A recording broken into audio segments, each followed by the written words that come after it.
to the right, Braden Smith, Camden Heide, and Trey Kaufman-Renn. Raise your hands, good. Come up to you.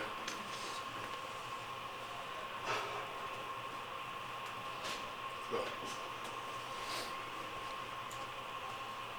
Trey, how much were you looking forward to a matchup like this, just to maybe assert yourself as a center against guys this big, this talented? To be honest, I didn't think about it that much. I guess I think about it more now. I mean, obviously Queen's a really good player. Reese has been a really good player for a while now in the Big Ten. So I guess it was cool to battle against some really good big guys. Braden, there was that stretch in the second half where I think Trey had 10 in a row and you had some space to make pull those threes. Did something open up? Did something you did kind of create them and some sort of matchup advantage for you guys that things opened up for you and Trey?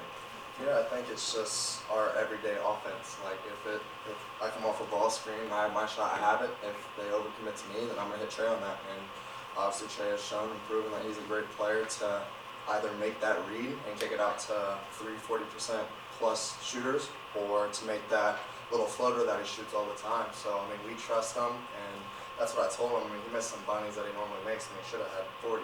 And that's the crazy thing. And we all trust him to take those shots. That's what I told him. I said, dude, like, just shoot him. And that's what he did in that second half, and helped us get that win. Trey, on the boards, what changed from the first half where I think you were out rebounded by 9 to kind of dominating the glass there in the second half? I'm not sure. I do want to go back and watch film on it. I think we were a lot better defensively in the second half, and I think when you stay out of rotations, you stick big guys and the guards and guards, it allows the rebounding responsibilities to be a little bit better. I think we just got one. I don't know if there's always a reason for why it is. Cam, you make that big 3 late after missing your first 3. Just how different is it this year knowing those shots are going to come now that you have an expanded role, only 4 minutes?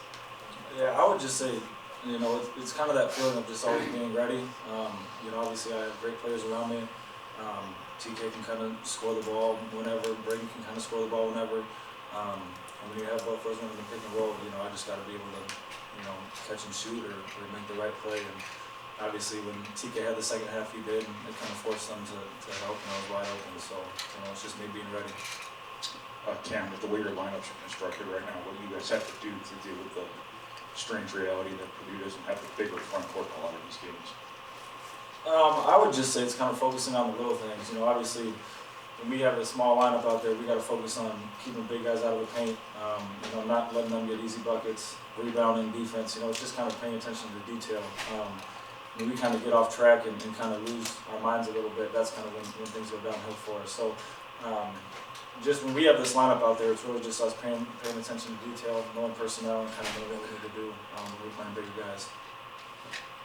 Braden, it seemed like things were, as you're kind of saying, better from the start as far as this offensive and cohesive time compared to Thursday. How much of that was, maybe they didn't defend you guys exactly the same way Penn State did, but also the dribble penetration you were creating that seemed to kind of get things going? Yeah, I think it just starts with being aggressive, and I think that's what I tried to emphasize today, just coming off looking for my shot, and if I have it, I have it. If not, try to get in the paint, and then they collapse as a team. So then, like I said earlier, I got 40% plus 3-point shooters, so it makes my job easy to find them, kick it out, or hit TK on a short roll, whatever the case may be. When you guys watched film for Thursday, did you feel like that might have been there more if you tried to take advantage of that there? I mean, yeah, I mean, it's just how the game goes, and when you see that and watching that film, I felt coming off ball screens, it was so compact, and they were making catches hard, and it was tough. So maybe, I don't know, I really couldn't give you that answer. I just think maybe because they tried to take away the short roll as well, so they did a good job defensively. So much of your role is hunting the opportunities and just taking advantage of them when they come.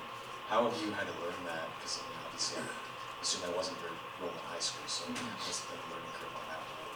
Yeah, I mean, it's not really all about me, and I've kind of realized that. I play with players that are, who I think are the best in the country, but ultimately I play for Purdue. So, Coach Painter says it all the time that, we got to do what's best for Purdue. So, you know, that's me playing my role, doing it to the best of my ability, and my role can change any night.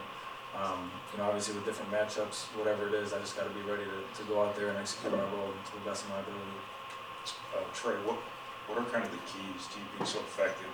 Press break there as the last guy who's kind of gets the ball in the middle and then has to make the right pass to attack the press. Yeah, just throwing it to open people. To be honest with you, I mean, if you're covered, don't throw it to them. If they're open, throw it to them. We have, like Braden was saying, we have 40% three-point shooters. And so I think we have threats everywhere offensively. And when you have that and teams are pressing, you should be able to get easy points every time. Anything else? Last one. Braden, in the first half, I think you guys had a lot of good looks that just didn't go down. The threes weren't going down. You missed a lot of bunnies, like you said.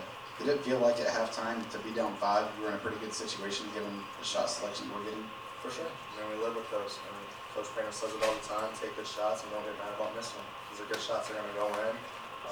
He's a big believer in playing percentages, and it worked out itself, and showed you in the second half that we were able to finally make a couple shots and hit the shots that we normally do. Anything else? Thank you, guys.